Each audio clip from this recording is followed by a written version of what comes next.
So today we are very honored to have 4 of our panelists today to talk about a very, very popular and hot topic, navigate a high interest rate environment. So first, let me introduce our panelists. I will actually start from the middle, from our ladies. We have Ate Shea. Ate is the head of credit strategy and research from Moody's MIS. Welcome, Ate. Thank you. Happy to be here. And we have Maggie Wang. Maggie is the global head of structured product research from Citigroup. Welcome, Maggie. Thank you. And on my right, we have Mu Ting Ren. Mu Ting is a portfolio manager and the head of systematic credit at American Century Investment. Welcome, Mu Ting. Last but not least, we have David Wang. David used to be the chief China economist at Credit Suisse, and David jokingly called himself the last chief China economist at the Credit Suisse as an independent firm. Welcome, David. All right, I think we're ready to start. So today we're going to start with the bigger picture from the macroeconomic point of view. So probably like Ate, I will start with you. Question for Ate, do you think are we near the end of the tightening and what we hear from the central bank? Sure. Can people hear me? Okay, great. So thanks for that question. And I have a very short answer to it, which is yes. I think we're near the end of tightening, but I think you want a little bit more than that. And the little bit more than that is why do I think that we're at the end of the tightening cycle? And when I say the end, I mean this is for the major central banks of the Federal Reserve, the ECB, the Bank of England, etc. We know that in China, it's a different story. It's a loosening story, not a tightening story. Why are we at the end? Well, why did we get here in the first place? We got here to this, 500 plus basis points hike in interest rates by the Federal Reserve, similar levels of hikes by other central banks because of the legacy of the pandemic. The pandemic was such a huge shock to the global economy that both central banks and fiscal authorities, governments, infused a lot of liquidity into the market so that the pandemic wouldn't destroy lives and livelihoods dramatically. So that was the reason. The other thing that happened with the pandemic was, of course, a supply side shock, that you had factories that actually could not, produce anymore because of the pandemic. And so you had a supply side shock on the one hand, you had a demand shock because so much money was flowing to the system, and you had very, very high inflation that we hadn't seen in years, for more than a decade. The hikes were intended to curtail that inflation because they couldn't address the supply shocks. They address the demand, and they have, in our view, reduced demand to a level where inflation is falling. It has not yet fallen to central bank target levels. So there's one argument that says, look, US GDP in the third quarter came close to 5%. That's very strong demand.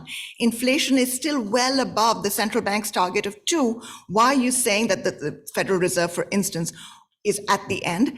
It's because the impact of interest rate hikes takes time to flow through the economy, and we think the central bank is going to give that sort of flow through some time, and we think that they will succeed in sort of bringing down inflation by 2025, we think, and they don't need to hike more to bring it down back to 2%. Thank you, Ate. I have a follow-up question for you, actually. Can you talk a little bit more about the overall impact of the now higher and longer interest rate environment on credit market overall? Yeah, and I think maybe I'll break it up into sort of two parts. The near-term impact of higher interest rates, which is the hikes we've seen, and then the sort of slightly longer-term impact. So one immediate impact is what was intended, which is the intention was to bring down inflation, and you cannot bring down inflation without bringing down growth. So that has been an impact, and we're seeing that happening, and that was the intended impact. The other sort of fallout of higher rates in the near term is a rise in default rates. We had a decade-long period of very, very low interest rates. Companies and countries and consumers borrowed at those very low interest rate levels. Now, as growth started slowing, revenue started slowing. So what we're seeing is at the lower end of the rating scale, and maybe you'll talk more about CLOs and stuff, at the lower end of the rating scale, companies are defaulting. They're, filing for bankruptcy. So even though the US growth rate has been very good, default rates in the first half of 2023 for lower rated corporations were higher than the whole of 2022. So you're seeing companies, the weaker companies failing. That's one sort of negative downside of it. The other negative immediate downside is the labor market has been very, very strong. Employment has been growing rapidly. Wages have been growing rapidly. We think over the next year or two that labor market strength will diminish. So that's a downside for people who will lose their jobs or not have any more wage gains. And then, of course, for consumption as well. So that's the sort of near term. The medium term, and I'll sort of be very quick because I do want to get others' views on this question, which is when you've had a 10-year long period of very, very low interest rates, company business models have evolved to a very low business rate, interest rate environment. Governments have borrowed thinking, okay, interest rates are very low. I can do a lot more. I can cut taxes. I can spend on my population. They've increased their fiscal deficits. So the sort of governing model has evolved in a very low rate environment. If, and I think this is going to be the case, the next 5 years, rates don't go back to what we saw between the global financial crisis and the pandemic, what will happen to those business models? What will happen to those governments? I think that's the question, and that's the longer term issue. Thank you so much, Ase. That's very insightful. So we will continue with the macro and with the bigger picture. I'm going to pass the question to David. Hey, David, so you are the expert of the emerging market. So from the global economy point of view, what do you think is the impact of the higher, longer interest rates on the global economy overall? And if you can maybe shed more light on specifically on the emerging market later on, that'll be great as well. Yeah, you're too kind by calling me an expert, but I'm not sure if that's fully accurate. But thank you so much for having me here. Regarding the kind of picking up where Ase left off, in terms of medium to long-term interest rate environment, I very much agree that, look, the last 10 years or 10, 15 years is actually an anomaly in terms of interest rate regime, right? Throughout history, interest rates or long-term equilibrium interest rates should be much higher than what we observed over the last decade or so. And to be quite frank, I think that the long-term interest rate over the next 5 to 10 years, even if we have rate reductions, will probably hover somewhere around 4 to 4.5%. Now, I know Ase is very polite not to mention explicit numbers, but I think I have the liberty to say I think that's kind of my personal opinion. Now, that implies very much for the emerging markets, especially, well, let's start with the biggest one, China, right? It's very tricky because that means during a period where China needs to have accommodative monetary policy to bridge over the slowing growth, which is arguably irreversible, all of a sudden you have high interest rates or persistently higher interest rates in the US. And that somewhat limits the overall effectiveness and the room of maneuver for the Chinese authorities in terms of monetary policy. And then furthermore, in terms of fiscal policy, it becomes even more problematic in the sense that in the slowing economy, as Ase already pointed out, you have people on the lower end, or I shouldn't say people, institutions or borrowers at the lower end of the credit spectrum already suffering. Their default risk is already increasing. And then on top of that, you have, essentially the biggest central banks in the world already maintaining a high interest rate. So in that sense, when it comes to fiscal policy, it also limits how much fiscal deficit the Chinese can actually do. And this is not just a China problem, right? Because China, quite, ironically, right, because it has been fairly effective in its capital control, especially among its households, it can arguably has more room to maneuver than other smaller emerging market economies that cannot either afford or are not willing to impose a severe capital controls on its own corporations or citizens. So that means whatever you think the China's issue in this dimension, right? China, of course, has other, there are other very relevant topics here, but whatever you think that China's challenge might be, some of the smaller emerging market economies might be facing a more severe form of that challenge, right? So to be very specific, right, I actually personally, I'm very concerned about non-state or non-central government issuers of in China. Right, the borrowing cost for non-central government, that means local government, local SOEs, corporations, real estate developers, clearly they're way out there on the credit default risk spectrum. You think their borrowing cost is already high at the moment? Unfortunately, it might get much higher for the foreseeable future. I think I will stop there and pass it back to our moderator. Yeah, thanks, David. Even though you won't stop there, but I still have one more question for you. So I think you already touched based on some of the points regarding like the US and the China or emerging markets, the interest rate gap. So the interest rate gap is something very popular these days as a topic. Maybe you want to, do you want to maybe like share more light on the interest gap specifically, like what's the impact between the countries, among the countries? Yeah. Yeah, I'm happy to. So once again, I guess maybe I'll start with China and then touch on some of the other economies simply because China is a very large economy.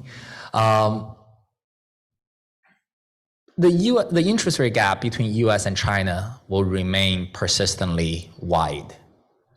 This is going to become arguably more exaggerated when the Chinese want to adopt ongoing accommodative monetary policy. In other words, try to lowering the borrowing cost for its own economy.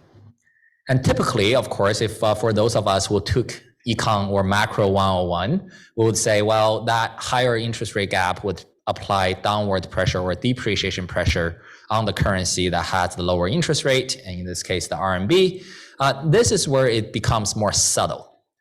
In the sense that, yes, I agree that there will be ongoing depreciation pressure to the RMB, but it's not necessarily from the open interest rate parity, because the open interest rate parity requires very much an open capital account, which we all know that China simply doesn't enjoy. So in that sense, China can actually maintain its currency stability through a wide set of, policy, let's call them policy tools, right? to be diplomatic. So in that sense, the Chinese have some wiggle room because they have the ability to kind of insulate its own money market, if you will. Now, specifically, I anticipate that in terms of capital control in China to kind of counteract this depreciation pressure would be that the Chinese authorities will likely tighten capital control on its households to ensure that the massive savings that have been accumulated by the Chinese households can remain in China to keep the overall borrowing costs low. However, when it comes to institutional investors, the Chinese authorities will be more willing to grant institutional investors the almost full convertibility because they need institutional investor participation to mature its onshore debt market, mature its onshore credit market, develop its onshore credit market. And without that assurance of full convertibility for the institutional investors, very few would willingly participate. So in that sense, I think that the depreciation pressure on the RMB will be there, but I don't anticipate quick market-based adjustments to the RMB USD exchange rate. Okay, now as we go down, like I mentioned earlier, if we go to other smaller economies that do not enjoy as much capital control or that wiggle room, that interest rate parity argument becomes so much more valid. And that's where I would argue that very much depending on how quickly the Fed or people perceive the Fed's going to behave, you're going to have more volatility in these other economies' foreign exchange market than you would say, at least observationally, say in China's foreign exchange market. I think there, I hope that you're satisfied with that answer. And Indeed. Thank you so much, David. So then we're going to switch the gear to more specific sector. So Maggie, I'm going to pass some question to you. Maggie is the expert in structured finance. Structured finance securitization plays such a crucial role in the capital market, in the financial market. So Maggie, for the high interest rate environment, can you share some idea, opinion on how the higher interest environment impact the structured finance specifically? Yeah. Absolutely. Thank you for the invitation. It's a pleasure to be here. So high interest rates by nature, it just means higher borrowing cost. And in the higher interest rate environment today, mortgage rate going to 8%, less likely people want to borrow and buy a home. And so the same thing for companies, less likely they want to issue or bond or borrow in the loan form where they have to pay interest rate in 8% to 12% range. So that's basically the nature of the high interest rate environment. So as a result, we see less issuance of corporate loans, corporate bonds, mortgages, underwriting, and even all kinds of personal loans and debt. And securitization in the US has played a crucial role of buying those assets, primarily originated by banks, loans, mortgages, and package them and then retranche them and distribute to institutional investors that could hold on to those, tailored risk. So we see year to date a huge drop in securitization market issuance.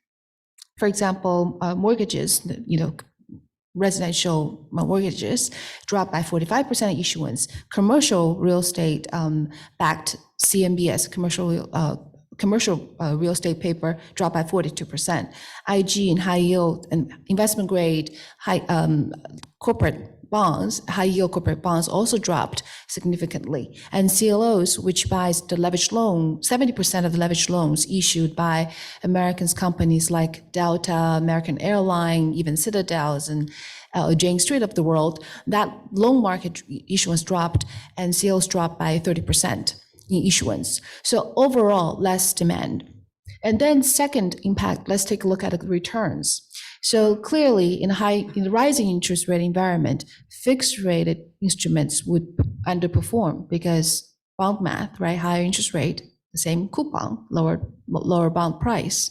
So if you look at year to date, if you look at mortgages and CMBS, they all have negative returns. And those are high yield instrument, long dated high yield instruments. Shorter dated IG corporate bonds returned about flat, 0. And high yield actually did better as people were chasing yield and they returned to 7%. Leveraged loans, 10% year to date, and CLOs upward to 18%. So definitely floating rate, shorter dated assets outperform in the rising rate environment. Now, let's look where we stand now. If that is right, that might be done soon.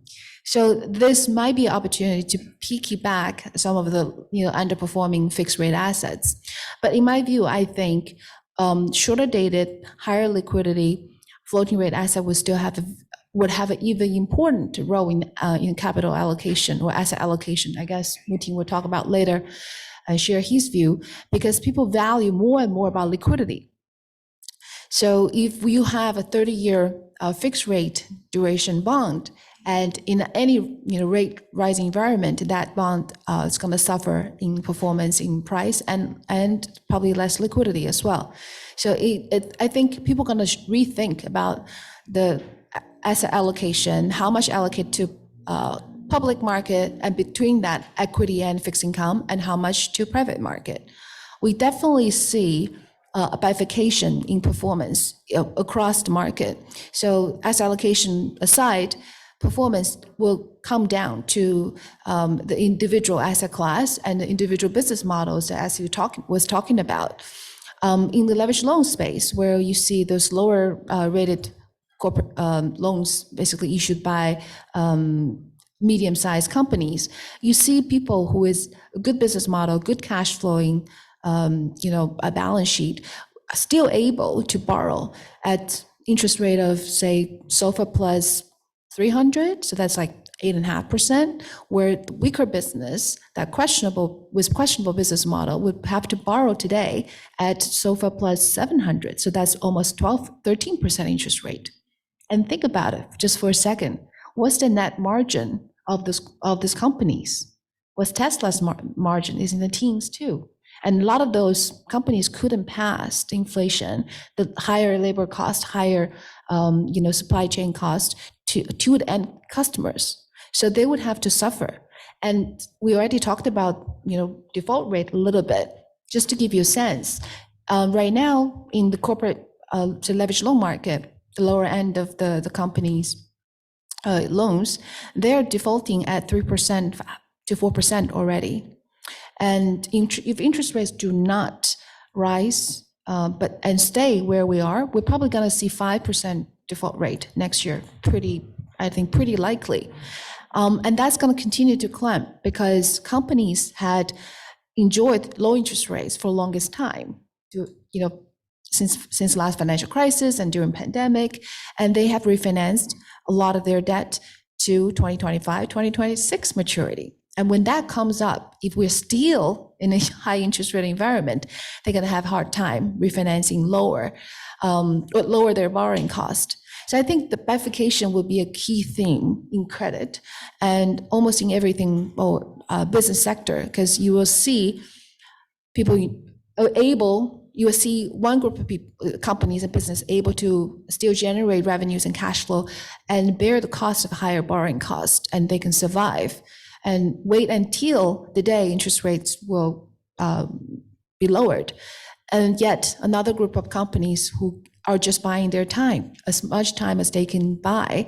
But one day the investor's going to wake up and say, you don't have a business model, and AI can disrupt your business quite quickly. And sorry, I don't have any more cash for you. And those companies would default next year.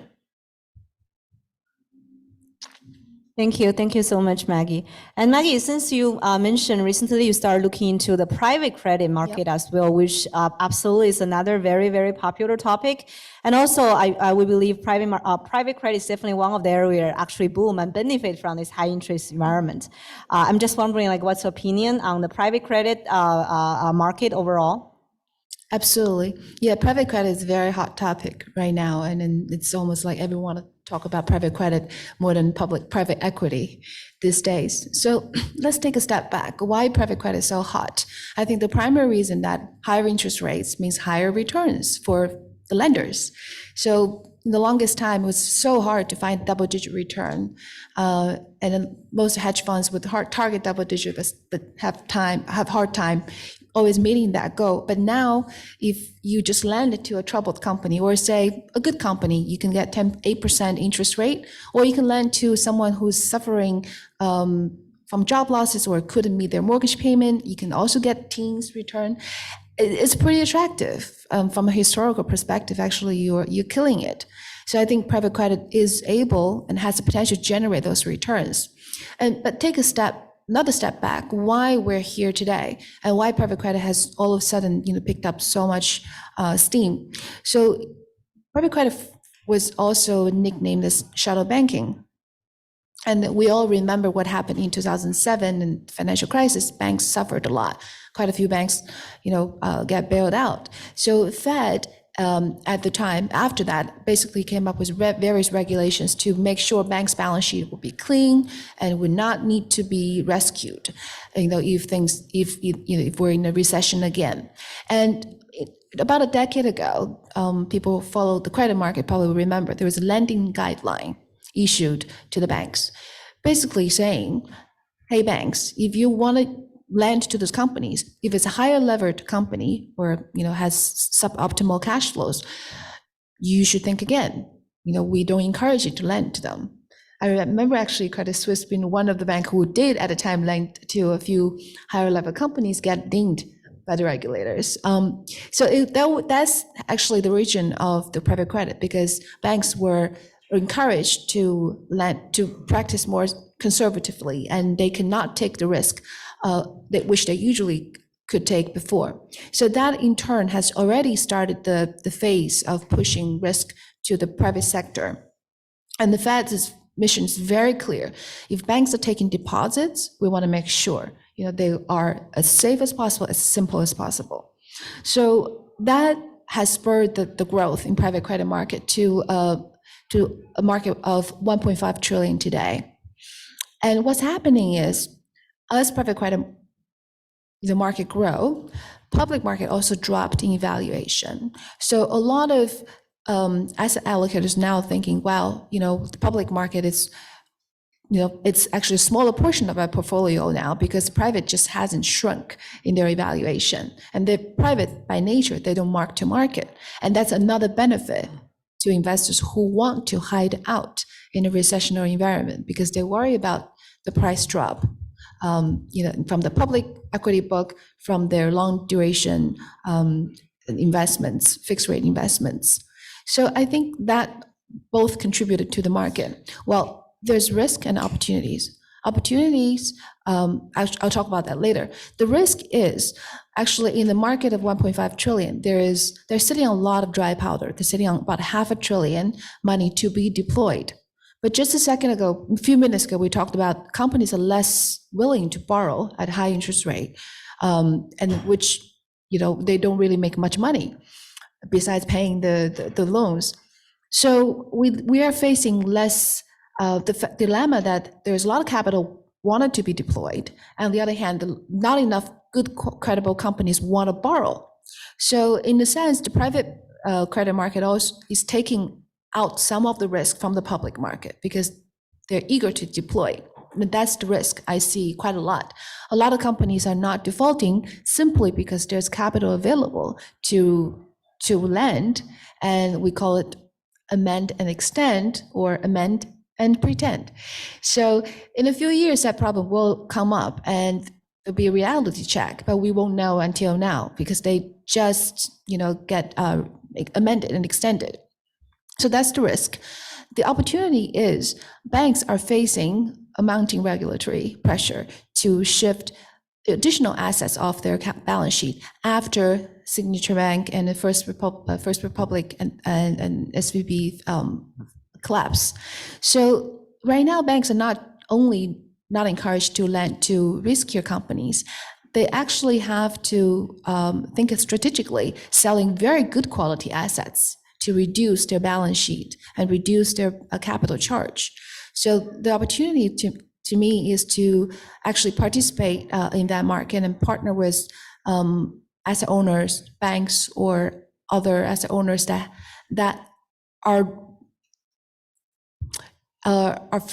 somewhat forced to shed risk. And in the market today, they would not cut a bond if the bond already traded to 30%. They would only sell good quality, high dollar price assets because that's a minimum loss, to crystallize there. So we call it prime or near prime assets, and those assets, involve residential mortgages of really good quality pools, whole loans in various sources, student loans, consumer loans, and anything you can imagine that banks still hold on their balance sheet at very high dollar price. Now they couldn't hold on to those for a very long time. So there's risk and opportunities in any environment and in private credit market today too. Thank you so much, Maggie. All great points. So now let's talk about investment and portfolio management. So Muting, I'm going to pass it over to you. So regarding the portfolio management perspective view, what do you think? What is the investment strategy change, and what are all the risk factors in this high environment rate? Thank you, Wen, and thanks everyone for coming to our session. So before I answer those questions, I think it's important first to talk about what we do because it will help you to understand how we frame these questions. So American Century is a privately-owned independent asset manager. We own about 200 billion assets. That's our AUM. So compared to the panelists from the last session, we are not hedge funds. We are what we call the long-only real money managers. So we don't take leverage. We typically don't do shorts. So we do take market risk. We do take beta in our portfolios. And second, we are not really alternative managers. So that means we are not only concerned about the principal risk, we also concerned about the market risk, meaning the market volatility going to change the value of our investments. So now if you think about these two, from these two perspectives, the way we frame our investment decision is through 3 dimensions. The first one is the overall risk levels. And the second one is the credit quality. We're talking about in the corporate credit world. And then the third part of it is actually your curve, meaning that you're going to invest in long-dated corporate bond, you're going to invest in the short-dated corporate bonds. So starting from the first one, in terms of overall risk, if you're looking at the overall spread level, so we talk about USIG and US high yield, the overall credit risk premium that have been offered by these 2 asset classes, right now they are still, given even the kind of the cycle we are in, but still above the long-term average. That means the risk premium are still relatively attractive. And the second part of that is, given the very rapid rising of interest rate, a lot of these corporate bonds, they're actually trading in discount. So meaning that if you look at investment grade index, these bonds on average have a rating of A3, BBB1 type of ratings. They're trading at 87 cents on the dollar. That means if you have 13% of your bond default, if you buy it today and you hold to maturity, you actually just collecting your coupon and you don't lose any additional principals. So from this perspective, that makes these asset classes from the long term kind of attractive. We understand that we're kind of in the late cycle where the consensus is probably Q1 or Q2 next year, US is going into some kind of recession. It can be very mild, right? That's kind of the consensus. But from the risk perspective, I think a modest overweight in that risk to capture that credit risk premium is still the carry that we still can earn that carry. Now, second part is the credit quality. So given the part of the cycle we are in, our mantra is that do not try to be a hero. So don't try to buy those very, very wide trading names. There are dispersion in the market, just like Maggie says. But a lot of companies, they are the first time in a very long time, they're facing this rising interest rate environment. For the first time when they're going to refinance their debt, they're actually going to borrow at a higher cost, which they never faced before. So in this type of environment, it's so important to invest kind of up in qualities, to invest the healthy companies that actually can generate cash flows versus those companies that actually have a lot of refinancing needs or have a lot of CapEx needs to develop their business. So one example is there's one company in high yield space called Lumen Technology. It used to be a company called CenturyLink. What they do is they basically build cables in rural America. And no one is really using cable anymore. Everyone is cutting the cable, using streaming, using all the other communication sources. And this company has massively underinvested for the last few years. So now they suddenly need to invest in their future kind of survival, but interest rate is very, very high. So it becomes a big problem for this type of company to survive. So these type of bifurcations in Maggie talking about, this exists in the market, but it also can be a very much a value trap. So everyone should be aware of that. So our case is, given where we are in our cycle, we want to stay up in quality from the credit quality perspective. And the last one is think about the curve. For the investment grade company, they can issue a full spectrum of debt from a 3-year maturity bond to 30-year maturity bonds. So traditionally, when we think about investing in corporate bond market, we always want to invest in kind of shorter maturity because they offer a higher risk-adjusted return when you look at that. But right now, also because of higher interest rate, it makes the long end also interested. So I say the core holding for us can still be going for the shorter maturity debt, high quality companies, but also look out for the attractive investment, idiosyncratic risk, idiosyncratic opportunities in the long end, particularly because one, they're trading a very, very, very big discount. Like Google can trade at 70 cents on the dollar, 65 cents on the dollar for long dated Google bonds. Granted, a lot of these are interest rate effect, but if you think about the pull to par, you can offer a very good convexity for the investor. The second part of it for the long end is that the pension fund, they have been, given the bull market in the last 10, 15 years, a lot of pension fund right now, they are kind of fully funded. So more and more pension fund, given the rising interest rate from asset allocation perspective, they were thinking about being more balanced between their equity versus fixed income. And given they have very long liabilities, they will think about putting the money into the long-dated corporate bond to capture that extra carry. So that makes from the flow, you'll see very strong technical support for the long-dated corporate bond. So if I think about the portfolio, you still want to have the core where focus on short-dated corporate bond, but long earnings definitely offer a much more attractive investment opportunity at this point. Thank you so much, Muting. My second question is actually like, what do you think will be a good strategy for the portfolio management perspective view? But I think you already touched base on that. Is there anything additional you just want to add to that point? Yeah, if you like, since this morning we have a lot of distinguished panelists already talk about various attractive opportunities. I think in the near term, where longer for like higher for longer, kind of imply that the economy is not stagnate. We are doing well. So then going for anything like shorter term, income-driven approach, I think makes a lot of sense. Floating rate bond, that makes sense.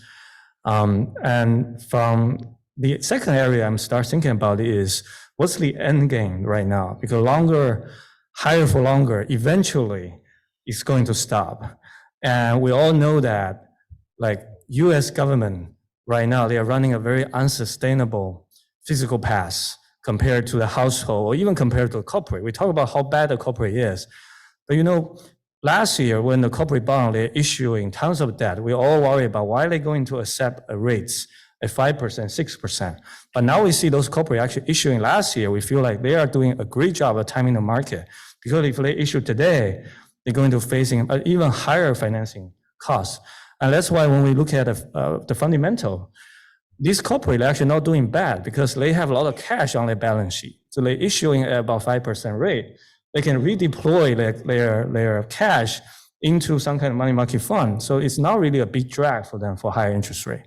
But the government right now, I do think that there's a lot of concern. I think if you look at CNBC, like Stan Druckenmiller or Double Lines, they're all talking about how unsustainable this can be. So the interest rate volatility eventually can create problems, and how the portfolio need to position for that. It will be something we have to research on to think about how to handle that type of volatile environment. So in that situation, I think an absolute return strategy, when you have a lot of dispersion, when you have a lot of vol, will be a great product to think about absolute return rather than beta. Now, the third area, I would say, sitting on my seat, I do shamelessly self-promoting what the product I'm looking at right now is what I call systematic credit. So it's essentially evolving from the systematic equity space. Systematic equity has been in the marketplace for the last 50 years, but systematic credit is only for the last 10 years. And that's really because the technology, the data, the AI or the machine learning, whatever, the latest advance in technology that enable a very traditional bond investor to be able to invest just like equity investor does, because they have the price transparency. And this is a very much a blue ocean, but a lot of players are looking into this space. So let's say equity, you probably have 10, 15% of the market value is driven by model-driven investment approach. Systematic, probably around 1%. So it's much lower, and creating very low correlations versus existing strategy or the kind of traditional long-only strategies. So incorporating a systematic product into our sponsor or the investors' asset mix, it will help them to deliver diversification and deliver better investment results.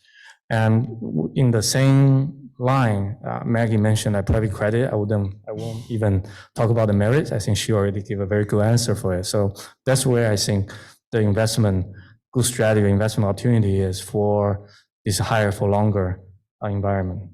Thank you, Muting. So we got about 8 minutes for our panel. I guess I'm going to have about 2 questions there for every panelist, and maybe each one of you can spend 1 minute or 2 to talk about your opinion. It's 2 fundamental questions. The first one is actually something I already asked Athy, and David also touched base on.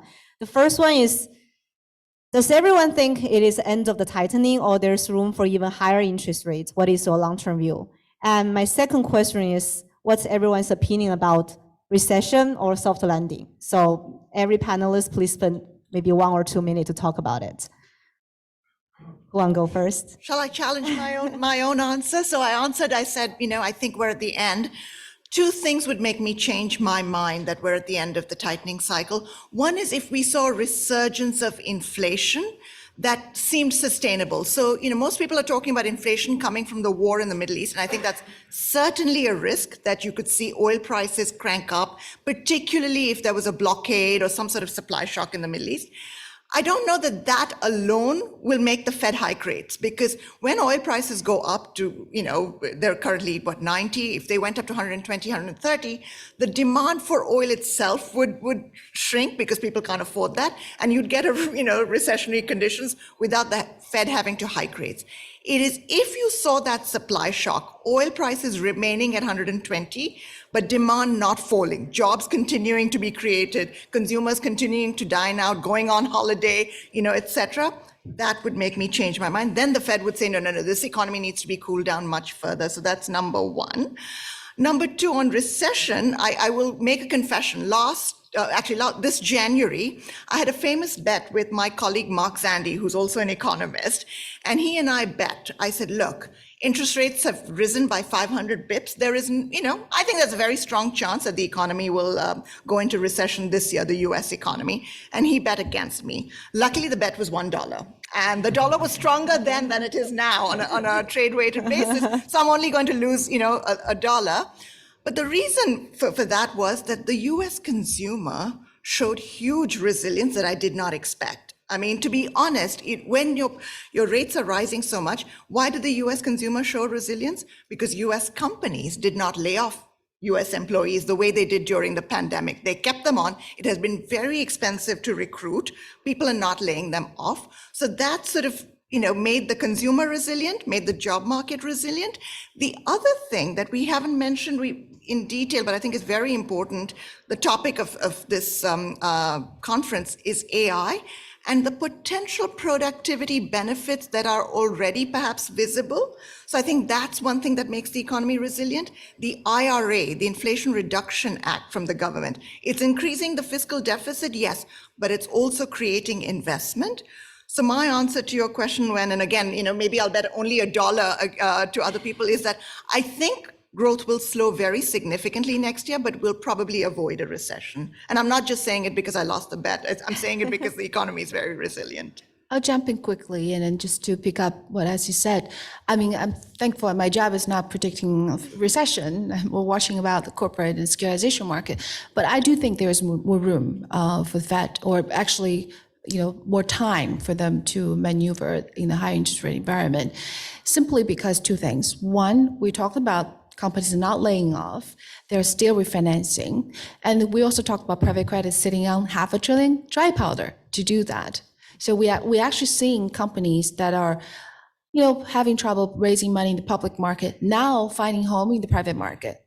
So they're doing that. And then I think as long as that continues, which I think it will, because this money is locked up in those funds, right, for 5 years or 7 years, and that's going to continue to power up of the companies, for some time until that money runs out. And the second thing I think you also touched about is AI, right? So I think the productivity will grow, and that's not priced in the credit market today. Companies are borrowing at similar rate, regardless what's their technology, what's their productivity outlook is. There's no differentiation. That's opportunity as well, but that will, hopefully pan out next year. So that should save some good companies some money, and they can plan a longer future. So I think the productivity is and the willingness to lend at high interest rate together will save a lot of companies. And frankly, and sadly, some companies will not survive. But think about it, there was so much liquidity injected into the market. We are facing evolution in AI, in tech, in everything we do, and the business model will have to change. So this is a time, I think, is to clean out the system a little bit. Some companies would just become obsolete, like Lumen you talked about. Like they're still plugging fiber and cables. Where I grew up in China, my major was EE. So 16, 17 years ago, we're over deployed already in fiber. So this is the time where we have this disruptive force, right? AI revolution. AI It's revolution. exactly AI revolution. So I think it's an exciting time, and then I think because of that, Fed will have some time. I actually had an unofficial dialogue with the regulators, and then I think they see, as long as they see banking risk, stable, and they don't mind, the risk is transferred outside the banking system to the private sector. Where we need to watch is who are taking the ultimate loss or who are taking the ultimate risk. Those are pension funds, and those are insurance companies. I will be worried if, say, all of a sudden there is another COVID and of sort, and the people would surrender their insurance, and there's disruption on the end investor side, or people stop contributing to pensions or whatnot. That, I think, is one worry. About very quickly on recession, I think what could pull the recession risk higher is geopolitical risk, which is not the focus of this panel, but look what's happening in Middle East, in Africa, in Asia. That's, there could be a black swan event that could all of a sudden surprise us and pin the US down into recession. But besides that, I think US is very resilient and should still have a year or two. One final really quick, dirty way to look at the Fed actions. If corporate default rates rise above 5% for 2 years in a row, Fed is guaranteed to cut. That's kind of what happened in the past. This year, 3.5%. Probably next year will be 5%. The year after will be above 5%. Then Fed might be in a position to say we have to control this. But mid-single-digit corporate default rate is not a huge, indicator of any Fed rate cuts immediately. I'll stop there. Thank you, Maggie. I think we're a little bit over time because we started a little bit late. So David, Muting, I have to give you only like 1 minute, each of you, to answer my question. Sure, I'll be very brief. I don't think the Fed is done. I think that it's very debatable whether their long-term target of 2% is actually still achievable. Simply because we cannot rule out the possibility of a de-anchoring of long-term inflation expectation. Now, as you brought up the IRA, a big component of the IRA, ironically, is inflationary by nature, which is the decoupling. So any form of decoupling of trying to remove China or diversify China or de-risking, depending on your preferred terminology here, will be inflationary by nature. Because China makes about a third of, in terms of value added, in terms of global manufactured goods, and it provides around 45-46% of the manufacturing labor. So when you talk about diversifying away from China, for every 1 percentage point you want to move away from China manufacturing, you have to go find yourself 2 million laborers. And here we're talking about skilled, trained laborers. So any form of decoupling will be inflationary by nature. And then we can all ask ourselves, are we ready to pay $200 for a pair of jeans that are not some fancy brand name?